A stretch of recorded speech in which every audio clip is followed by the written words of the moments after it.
Colonel অলিরা অনলাইনের বট ভোটারদের রাষ্ট্রপতি। ওই কর্নেল অলি একজন মুক্তিযোদ্ধা হয়ে রাজাকারদের সাথে হাত মিলিয়েছে। যাদের বট আইডি আছে কোটি কোটি, বাংলাদেশ একটি দল রয়েছে যাদের অনলাইন সাপোর্টার কোটি কোটি, বাস্তবিক অর্থে কোনো সাপোর্টার নাই। বাংলাদেশ জামায়াত ইসলামী যাদের বট আইডি আছে কোটি কোটি, জনগণ নাই যাদের সাথে। জাতীয় নির্বাচনের আগেও এই অনলাইনে কিন্তু তারা জিতে সরকার গঠন করেছে, কিন্তু বাস্তবিক অর্থে বাংলাদেশের মানুষ তাদেরকে ভোট দেয়নি। ওই কর্নেল অলি একজন মুক্তিযোদ্ধা হয়ে রাজাকারদের সাথে হাত মিলিয়েছে।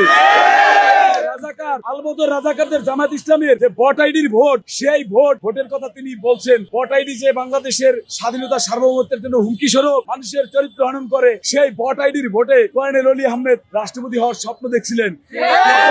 জনগণের ভোটে নির্বাচিত সংসদ সদস্যগণ জনাব ফখরুল ইসলাম আলমগীরকে রাষ্ট্রপতি নির্বাচিত করেছেন।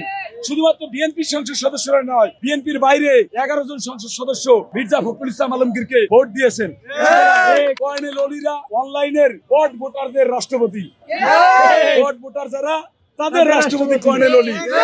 বাংলাদেশের জনগণের রাষ্ট্রপতি, জনগণের দ্বারা নির্বাচিত এমপিদের মাধ্যমে নির্বাচিত রাষ্ট্রপতি হচ্ছেন জনাব মির্জা ফখরুল ইসলাম আলমগীর, দেশের 23তম রাষ্ট্রপতি।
একসাথে